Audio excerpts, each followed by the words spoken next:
사장님 자기소개 부탁드려요. 네, 안녕하세요. 복대동에서 답례품을 만들고 있어요. 약과나 오란다, 호두광정 이런 거 만들어가지고 답례 간식이나 조이 답례 같은 것도 많이 하고 있습니다. 네. 답례품에도 종류가 엄청 많잖아요. 그렇죠.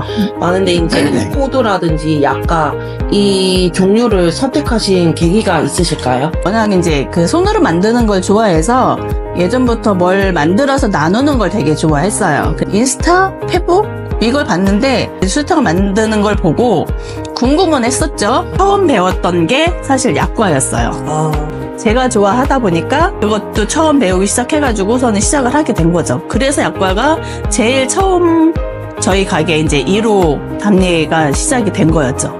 지금은 이제 호두광정이나 약과나 오란다 이 종류가 제일 그래도 저희 가게에서는 제일 많이 나가는 답례품이 된 거죠. 가게 이름이 수피아의 작은 부엌이잖아요. 네.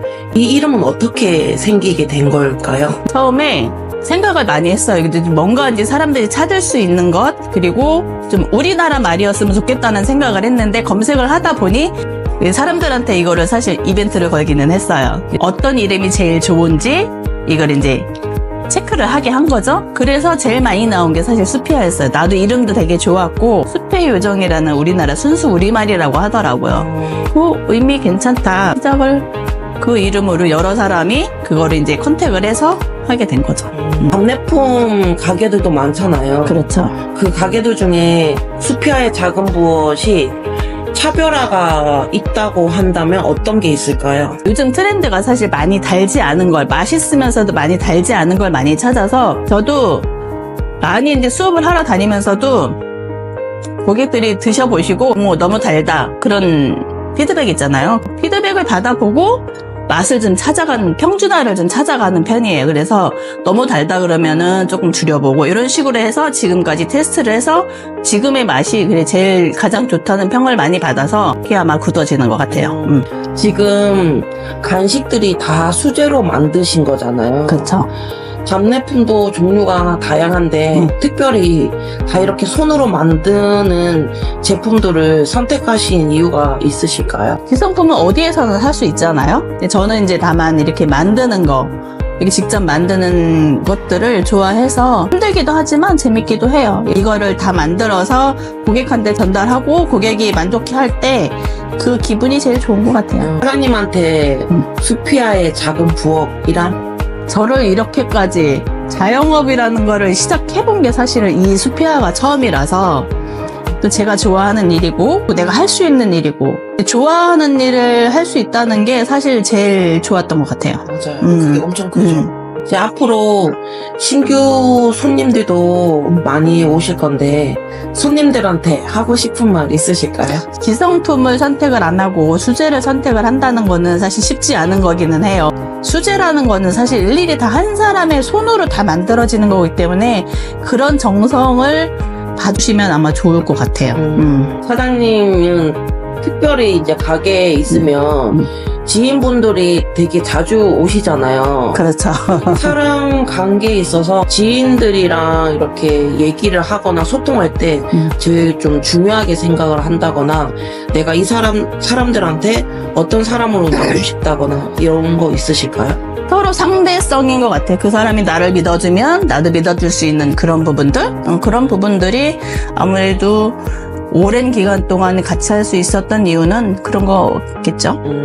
사장님만의 극복 방법 있으실까요? 아직까지는 버틴다고 하는 게 맞기는 할 것 같아요. 요 근래 작년 후반기부터 올 초까지 사실 갈수록 더 힘들다 소리를 사실 많이 하고 주변에서 폐업하시는 분들도 상당히 많아요. 맞아요. 네, 그래서 언제까지 버틸 수 있을지는 사실 모르기는 하겠지만 저를 찾으시는 고객들이 있으니까 아직까지는 버틸 수 있는 것 같아요.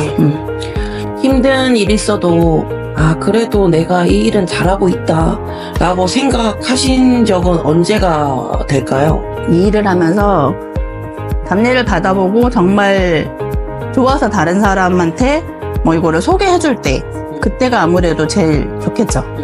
사장님께서는 SNS 플랫폼 어떤 걸 운영하고 계실까요? 지금 하고 있는 거는 블로그 운영하고 있고요. 그리고 인스타, 스레드, 당근 이 정도 지금 운영하고 있어요. 다양하게 하고 계시죠. 그렇죠. 왜냐면 안 할 수가 없어요. 사람들이 보는 플랫폼이 다양해지다 보니까 저도 그거를 따라갈 수밖에 없는 것 같아요. 그 중에 그래도 제일 오래 했고 제일 많이 눈길이 가는 플랫폼은 어떤 게 있을까요? 저는 아직까지는 그래도 주로 블로그를 보고 찾아오시는 분들이 아직은 그래도 제일 많은 편인 것 같아요. 검색을 해서 전화 문의를 해서 그렇게 해서 오시는 분들이 아무래도 제일 많고요. 마지막 질문인데요. 네.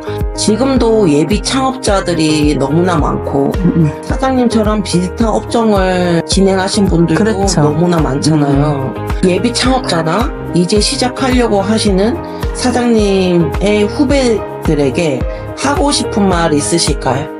많이 찾아보시고 그 창업이라는 게 적은 금액을 들여서 알짜배기로 배우면 좋은데 사실 그런 시스템들이 사실은 없잖아요. 개인적으로 공방에서 배워서 이제 창업을 하는 경우가 많기 때문에 어떤 사람을 선택을 해서 가게 되는 것도 사실은 제 몫이잖아요. 정말 잘 가르칠 수 있는지 아니면 나한테 도움이 되는 사람인지 이게 사실은 겪어봐야 알 수 있는 부분들이잖아요. 주변의 말들도 많이 들어보고 여러 가지 플랫폼도 많이 가야 되고 수업을 하면서 판매를 같이 하시는 분들을 찾아가는 게 사실은 제일 좋기는 해요. 왜냐하면 우리 같은 경우는 판매를 해야 되는 입장이다 보니까 판매를 한다는 거는 단가도 낼 줄 알아야 되고 어떻게 판매를 해야 되고 그리고 판매했던 노하우들이 있을 거잖아요. 가르치는 선생님 입장에서도. 그래서 판매를 했던 분을 찾아가면 그런 노하우들까지도 같이 들을 수 있는데 판매하시는 분들을 찾아가는 게 그래도 아무래도 조금 더 도움이 되는 것 같기는 해요.